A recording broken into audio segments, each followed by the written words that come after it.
Imperativo primeiro mergulhar na realidade hostil do ambiente onde ela surgiu. A Yakutia, frequentemente referida como o polo do frio do hemisfério norte, experiencia invernos onde as temperaturas não apenas caem, mas despenca para patamares que desafiam a lógica da sobrevivência biológica convencional, atingindo regularmente marcas de -50 °C, em regiões específicas como Oemiakon e Verconhas, descendendo ainda mais. Neste contexto, o vento não é apenas uma brisa incômoda, é uma força letal que amplifica a sensação térmica de frio através do efeito wind chill, capaz de congelar a pele exposta em minutos e penetrar nas fissuras mais microscópicas de qualquer estrutura mal vedada.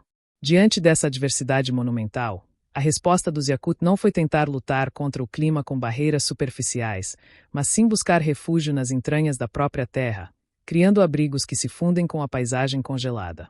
A decisão de construir habitações semissubterrâneas, conhecidas historicamente em variações como o balagan de inverno ou estruturas ancestrais similares, baseia-se em um entendimento profundo e empírico da termodinâmica do solo. Enquanto o ar acima da superfície pode atingir temperaturas mortais durante a noite polar, o solo, mesmo nas regiões de permafrost, atua como um massivo acumulador de calor residual do verão breve e intenso. A poucos metros de profundidade, a temperatura da Terra permanece significativamente mais estável e menos extrema do que a do ar atmosférico. Ao escavar o piso da habitação para baixo, os construtores Yakut aproveitavam essa inércia térmica natural. A terra circundante das paredes enterradas funcionava como um isolante massivo, impedindo que o frio radiante do exterior penetrasse rapidamente no interior do espaço habitável. Diferentemente de uma tenda ou de uma cabana totalmente elevada, que está exposta ao frio por todos os lados, incluindo o piso, a estrutura semissubterrânea elimina a perda de calor através do chão, que é frequentemente a área de maior dissipação térmica em climas polares. O processo de construção destas arquiteturas era, por si só, um feito de engenharia e resistência física. Escavar no permafrost, um solo permanentemente congelado que pode ser tão duro quanto o concreto, exigia técnicas específicas. Historiadores e antropólogos sugerem que, antes da chegada de ferramentas de metal modernas, os povos locais utilizavam o fogo para amolecer a camada superior do solo congelado. Acendiam fogueiras sobre a área destinada à escavação, permitindo que o calor derretesse a superfície gelada, que era então removida com ferramentas de osso ou madeira. Este processo era repetido ciclicamente, camada por camada, até atingir a profundidade desejada, que podia variar de meio metro a mais de 1 metro, dependendo da rigidez do inverno e da disponibilidade de mão de obra. Esta profundidade não era arbitrária. Era calculada para garantir que a maior parte do volume habitável estivesse abaixo da linha de vento predominante, mas não tão profunda a ponto de risco de colapso estrutural ou inundação durante o degelo estival, embora o degelo na Yakutia seja superficial devido à persistência do permafrost logo abaixo. Uma vez estabelecida a fundação escavada, a arquitetura elevava-se parcialmente acima do solo, criando uma estrutura híbrida. A parte subterrânea garantia a estabilidade térmica e a proteção contra o vento rasteiro, enquanto a parte superior permitia a existência de um teto e a circulação de ar quente, que naturalmente sobe. O design do telhado era crucial nesta equação. Frequentemente construído com uma inclinação suave e coberto com camadas espessas de terra, turfa e neve compactada, o teto funcionava como um isolante adicional. A neve, paradoxalmente, é um excelente isolante térmico devido às bolsas de ar presas entre os cristais de gelo. Ao permitir que a neve se acumulasse sobre o telhado e as paredes expostas, os Yakut transformavam um elemento do clima hostil em parte do sistema de isolamento da casa. Quanto mais neve caía, mais quente a casa se tornava, criando um ciclo positivo de proteção. No entanto, o foco principal da arquitetura semissubterrânea era o isolamento do vento gelado, e é aqui que o design brilha com maior intensidade. O vento na Sibéria durante o inverno é caracterizado por altas velocidades e constância, soprando sobre as planícies abertas e vales sem obstáculos naturais significativos como florestas densas em certas áreas. Uma estrutura totalmente acima do solo atua como uma vela, capturando a força do vento e transferindo a vibração e o frio para o interior através de frestas e pela condução térmica das paredes. Ao rebaixar a estrutura, a arquitetura Yakut reduzia drasticamente a área de superfície exposta à corrente de ar direta. O vento passava por cima da casa, fluindo sobre o telhado, sem impactar diretamente as paredes habitáveis. Isso reduzia a pressão do vento sobre a estrutura, diminuindo o risco de danos mecânicos durante tempestades severas, e minimizava a troca de calor por convecção forçada nas paredes externas. A terra atuava como um quebra-vento natural, infinitamente mais eficaz do que qualquer barreira de madeira ou tecido que pudesse ser construída acima do solo. Além da escavação principal, um elemento crítico nesta arquitetura para o isolamento do vento era o sistema de entrada. As habitações não possuíam uma porta que se abria diretamente para o exterior ao nível do chão principal. Em vez disso, utilizava-se um corredor de entrada, muitas vezes também rebaixado ou construído como um túnel baixo e estreito, que funcionava como uma eclusa de ar. Este corredor, conhecido em diversas culturas árticas como vestíbulo, tinha a função específica de quebrar a linha direta do vento. Quando alguém entrava na habitação, o vento frio não podia soprar diretamente para dentro do espaço de vida principal. O ar frio, sendo mais denso, tendia a ficar retido neste corredor de entrada ou no ponto mais baixo da escada de acesso, enquanto o ar quente permanecia confinado na área elevada do piso principal. Esta separação física criava uma zona tampão térmica. Em muitas construções, havia até mesmo uma segunda porta interna, criando um sistema de duplo bloqueio que garantia que, mesmo que a porta externa fosse aberta durante uma rajada de vento, o calor interior não fosse sugado para fora pela pressão negativa criada pelo vento exterior. A organização espacial interna também era ditada pela necessidade de maximizar o calor retido pela arquitetura semi-subterrânea. O chão, protegido pelo solo circundante, era frequentemente coberto com peles de animais, tapetes de grama seca ou madeira, criando uma barreira adicional entre os ocupantes e a terra fria. As camas e áreas de descanso eram posicionadas estrategicamente, muitas vezes em plataformas elevadas dentro da própria estrutura semi-subterrânea, aproveitando o fato de que o ar quente sobe. Como a casa já estava parcialmente protegida pelo solo, o calor gerado pelo fogão central ou pela lareira não se dissipava rapidamente para o subsolo, mas era refletido de volta para os ocupantes pelas paredes de terra e madeira. A forma da casa, muitas vezes quadrada ou retangular com cantos arredondados para evitar pontos de tensão estrutural e acumulação de gelo, contribuía para a circulação uniforme do ar quente. Não havia cantos mortos onde o ar frio pudesse se estagnar e criar pontes térmicas que resfriassem a estrutura por dentro. A escolha do local para a construção também era parte integrante da estratégia de isolamento do vento. Os Yakut não construíam aleatoriamente, eles liam a paisagem. Preferiam encostas voltadas para o sul, onde a exposição ao sol de inverno, embora fraco, poderia ajudar a aquecer levemente as paredes expostas durante o dia. Mais importante, buscavam locais protegidos por formações naturais, como colinas ou bosques de lariços, que atuavam como quebra-ventos primários antes mesmo da construção começar. A arquitetura semi-subterrânea era então integrada a essa topografia protetora. Se uma casa fosse construída no topo de uma colina exposta, o benefício do rebaixamento seria menor devido à velocidade do vento aumentada pela elevação. Portanto, a integração com o terreno era simbiótica. A casa protegia-se com a terra, e a terra protegia a casa com sua forma.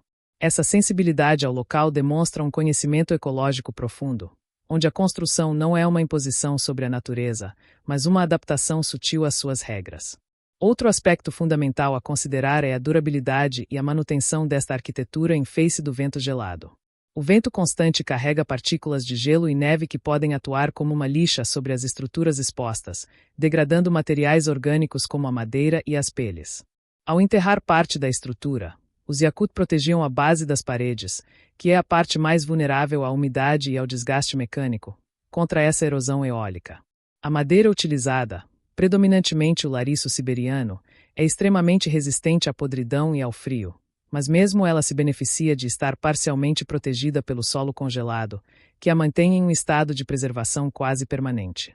O permafrost, embora desafiador para escavar, atua como um conservante natural para a estrutura de fundação, impedindo a decomposição biológica que ocorreria em solos mais quentes e úmidos.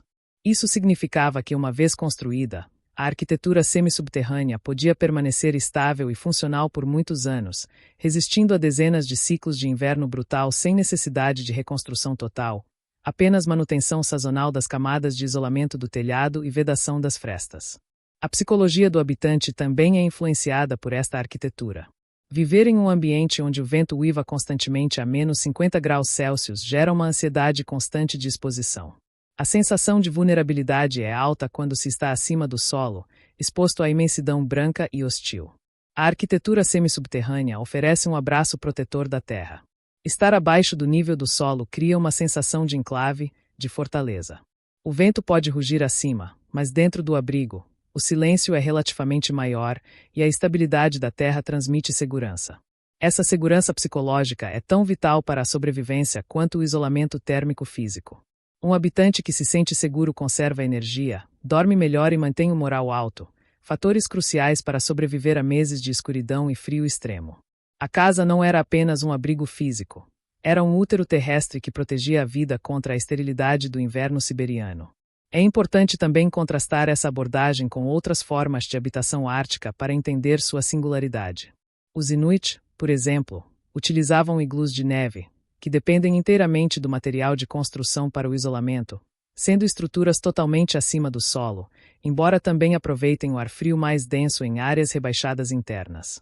Os povos nômades das estepes usavam tendas como a chum ou a yurte, que são portáteis e elevadas, focadas na mobilidade em vez da estabilidade térmica máxima. A escolha Yakut pela semissubterraneidade reflete um estilo de vida mais sedentário ou semissedentário durante os meses de inverno, onde a prioridade era a sobrevivência estática em vez do movimento. Eles investiam energia massiva na construção de um único ponto fixo porque sabiam que o retorno em termos de conservação de calor e proteção contra o vento seria superior a qualquer estrutura móvel. Esse investimento de energia inicial era amortizado ao longo de todo o inverno pela redução na necessidade de combustível para aquecimento. Menos lenha era necessária para manter a temperatura habitável porque a estrutura em si já realizava a maior parte do trabalho de isolamento. A evolução histórica dessa arquitetura mostra uma adaptação contínua.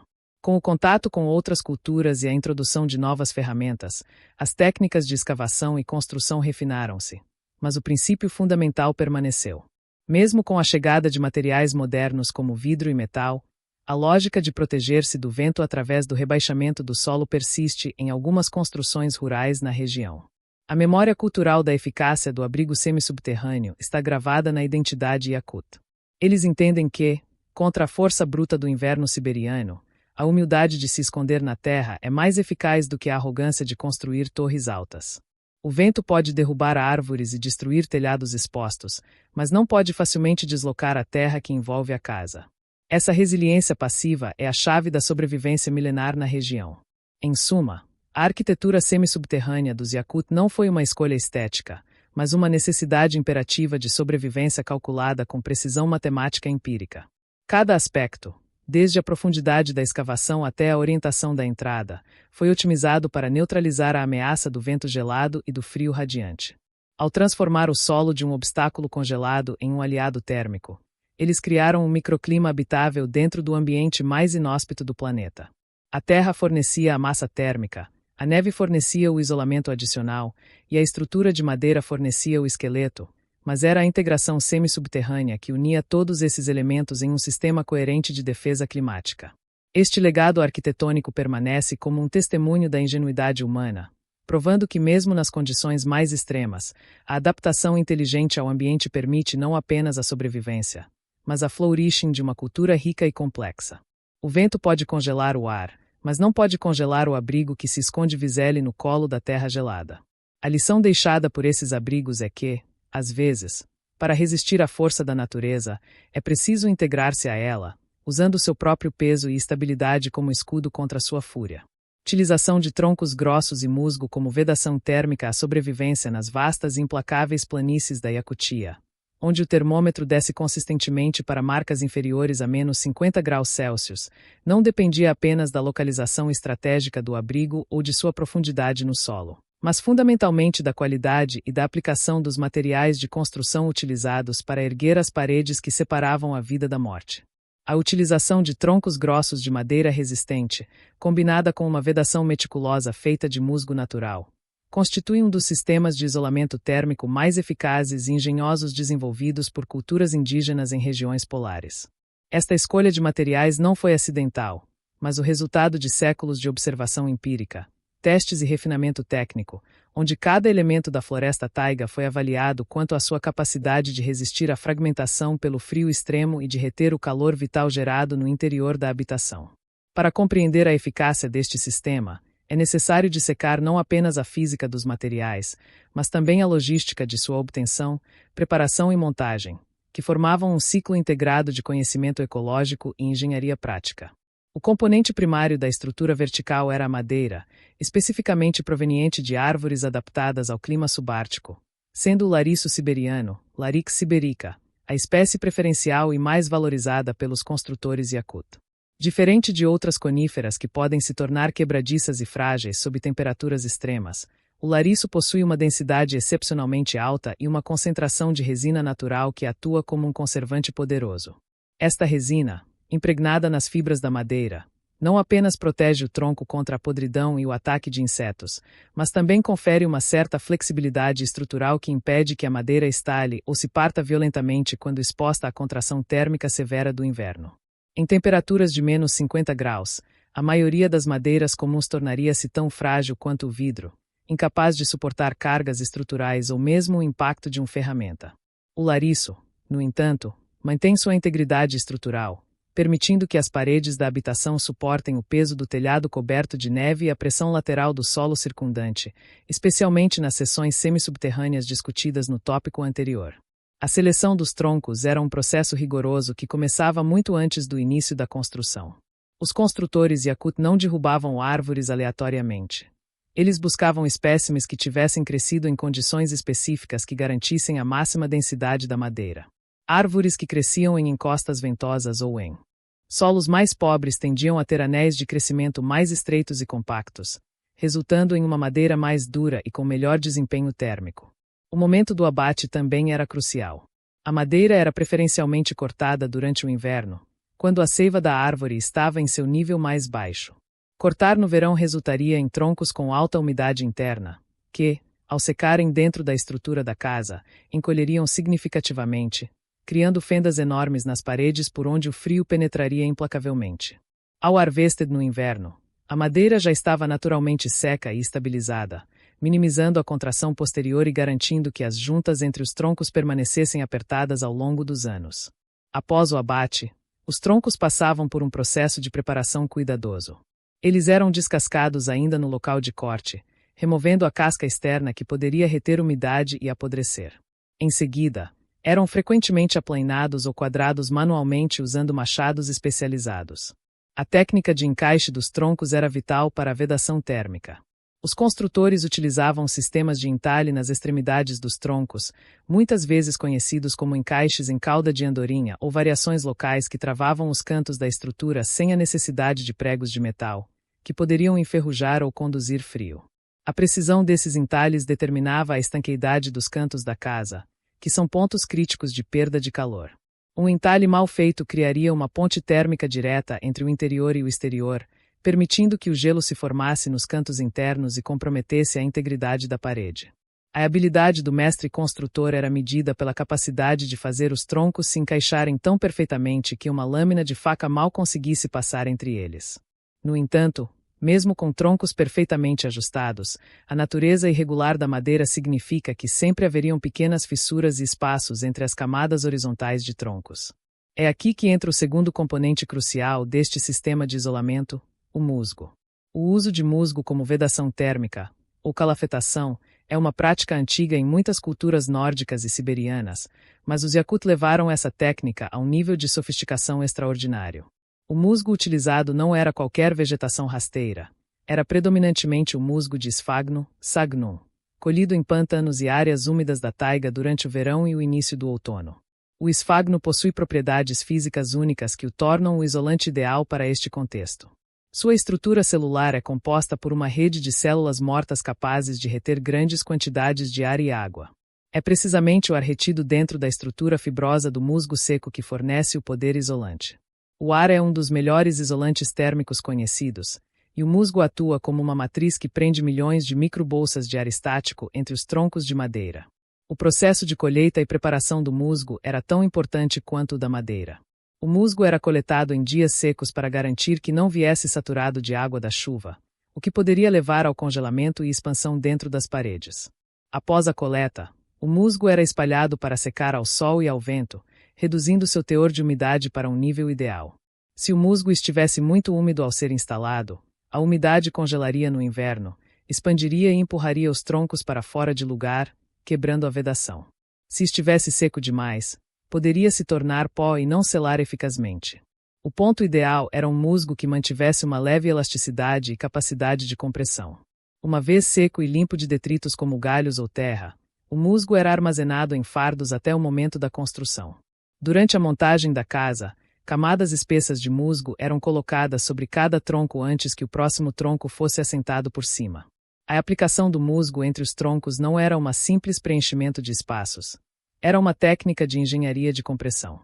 Quando o tronco superior era colocado sobre a camada de musgo e o peso da estrutura começava a se acumular, o musgo era comprimido, expandindo-se lateralmente para preencher todas as irregularidades da superfície da madeira.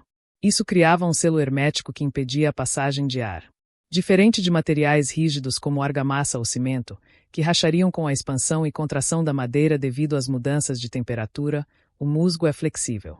À medida que a madeira encolhe no frio extremo ou expande ligeiramente quando aquecida pelo fogão interno, o musgo se adapta a esses movimentos microscópicos sem perder a vedação. Essa capacidade de acompanhar o movimento da estrutura é fundamental em um ambiente onde as variações térmicas entre o interior aquecido e o exterior congelante podem causar tensões estruturais significativas nos materiais. Além da função de isolamento térmico, o musgo desempenhava um papel crucial na gestão da umidade interna da habitação. Em uma casa selada hermeticamente durante o inverno, onde várias pessoas vivem, cozinham e respiram, a produção de vapor de água é constante. Em construções modernas com isolamento sintético impermeável, esse vapor pode condensar dentro das paredes, levando ao mofo e à deterioração estrutural. O sistema tradicional de madeira e musgo é respirável. O musgo e a madeira permitem que o vapor de água migre lentamente através das paredes para o exterior, onde pode sublimar ou evaporar, mesmo no frio. Ao mesmo tempo, o musgo tem a capacidade higroscópica de absorver o excesso de umidade do ar interior.